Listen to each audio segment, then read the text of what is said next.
Greetings. Welcome back to Consider the Alternative, a Course in Miracles channel.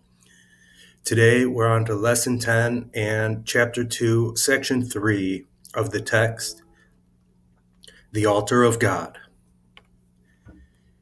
The atonement can only be accepted within you by releasing the inner light. Since the separation, defenses have been used almost entirely to defend against the atonement and thus maintain the separation. This is generally seen as a need to protect the body. The many body fantasies in which minds engage arise from the distorted belief that the body can be used as a means for attaining atonement. Perceiving the body as a temple is only the first step in correcting this distortion, because it alters only part of it. It does recognize that atonement in physical terms is impossible. The next step, however, is to realize that a temple is not a structure at all. Its true holiness lies at the inner altar around which the structure is built. The emphasis on beautiful structures is a sign of the fear of atonement and an unwillingness to reach the altar itself. The real beauty of the temple cannot be seen with the physical eye. Spiritual sight, on the other hand, cannot see the structure at all because it is perfect vision. It can, however, see the altar with perfect clarity. For perfect effectiveness, the atonement belongs at the center of the inner altar, where it undoes the separation and restores the wholeness of the mind. Before the separation, the mind was invulnerable to fear because fear did not exist. Both the separation and the fear are miscreations that must be undone for the restoration of the temple and for the opening of the altar to receive the atonement. This heals the separation by placing within you the one effective defense against all separation thoughts and making you perfectly invulnerable. The acceptance of the atonement by everyone is only a matter of time. This may appear to contradict free will because of the inevitability of the final decision, but this is not so. You can temporize, and you are capable of enormous procrastination, but you cannot depart entirely from your Creator, who set the limits on your ability to miscreate. An imprisoned will engenders a situation which, in the extreme, becomes altogether intolerable. Tolerance for pain may be high, but it is not without limit. Eventually, everyone begins to recognize, however dimly, that there must be a better way. As this recognition becomes more firmly established, it becomes a turning point. This ultimately reawakens spiritual vision, simultaneously weakening the investment in physical sight. The alternating investment in the two levels of perception is usually experienced as conflict, which can become very acute, but the outcome is as certain as God. Spiritual vision literally cannot see error and merely looks for atonement. All solutions the physical eye seeks dissolve. Spiritual vision looks within and recognizes immediately that the altar has been defiled and needs to be repaired and protected. Perfectly aware of the right defense, it passes over all others, looking past error to truth. Because of the strength of its vision, it brings the mind into service. This reestablishes the power of the mind and makes it increasingly unable to tolerate delay, realizing that it only adds unnecessary pain. As a result, the mind becomes increasingly sensitive to what it would once have regarded as very minor intrusions of discomfort. The children of God are entitled to the perfect comfort that comes from perfect trust. Until they achieve this, they waste themselves as their true creative powers.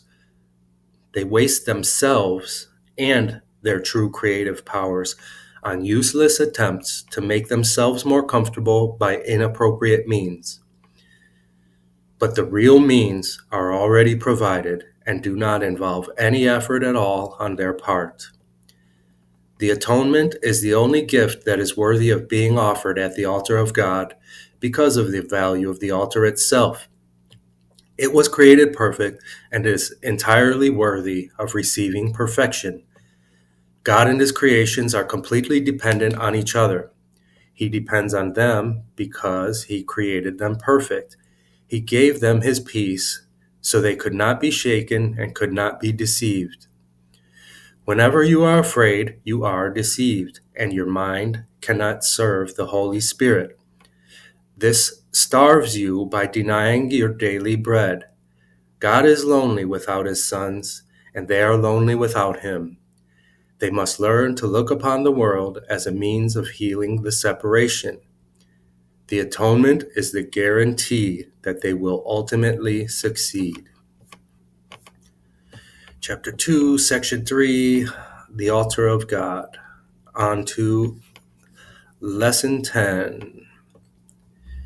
My thoughts do not mean anything.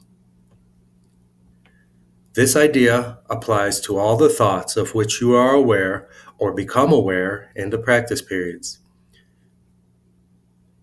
The reason the idea is applicable to all of them is that they are not your real thoughts. We have made this distinction before and will do so again. You have no basis for comparison as yet. When you do, you will have no doubt that what you once believed were your thoughts did not mean anything.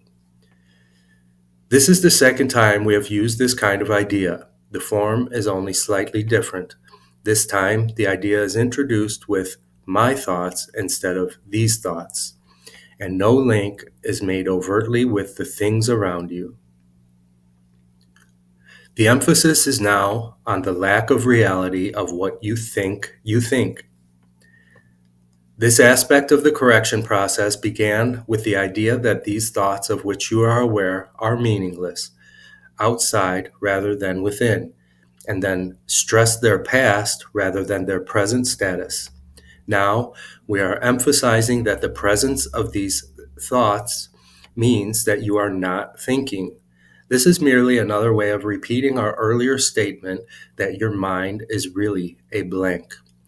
To recognize this is to recognize nothingness when you see it. As such, it is the prerequisite for vision. Close your eyes for these exercises and introduce them by repeating the idea for today quite slowly to yourself. Then add, this idea will help to release me from all that I now believe. The exercises consist as before in searching your mind for all the thoughts that are available to you without selection or judgment. Try to avoid classification of any kind. In fact, if you find it helpful to do so, you might imagine that you are watching an oddly assorted procession going by, which has little, if any, personal meaning to you. As each one crosses your mind, say, my thought about blank does not mean anything. My thought about blank does not mean anything. Today's thought can obviously serve for any thought that distresses you at any time. In addition, 5 practice periods are recommended, each involving no more than a minute or so of mind searching. It is not recommended that this time period be extended, and it should be reduced to half a minute or less if you experience discomfort. Remember, however, to repeat the idea slowly before applying it specifically, and also to add, this idea will help to release me from all that I now believe. My thoughts do not mean anything. 5 official practice periods is what this lesson calls for.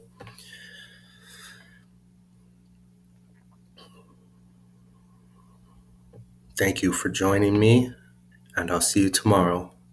I love you.